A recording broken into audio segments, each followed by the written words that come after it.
دوستو، یہ کائنات جہاں آئینہ جمال ہے، وہاں یہی کائنات مظہر صفات الہیہ اور مظہر صفات انسانیہ ہے۔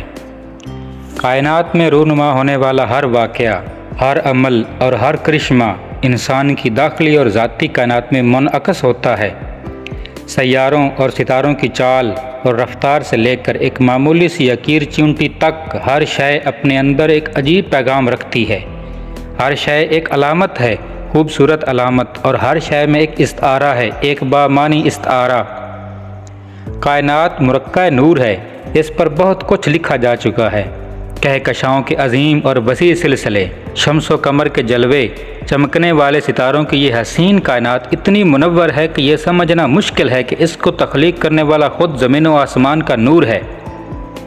اتنی روشن کائنات ایک روشن دلیل ہے اپنے نورانی خالق کی۔ اگر ذوق نظر میسر ہو تو یہ کائنات ایک عجب تماشا ہے۔ کرنوں میں آفتاب ہیں، قطروں میں بحر ہیں، دریا میں حباب ہے، ذروں میں دشت ہیں۔ دیکھنے والی نظر ہو تو نظاروں کی کمی نہیں۔ اس کائنات کی وسعتوں کے بارے میں جو کچھ بھی کہہ دیا جائے بلا مبالغہ ہوگا۔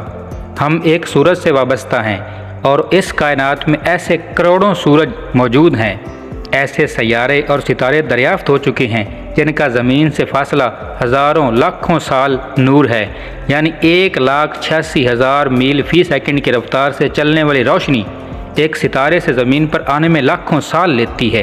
اللہ اللہ، یہ وسعت انسان سوچ کر ہی سہم جاتا ہے۔ اس کائنات میں زمین کی کیا حیثیت اور زمین میں ایک ملک کی کیا اہمیت، اور ملک میں ایک شہر اور شہر میں ایک مکان اور مکان میں ایک انسان کی کیا اہمیت، اور پھر اس انسان میں ایک چھوٹا سا دماغ کیا جسارت کرے گا۔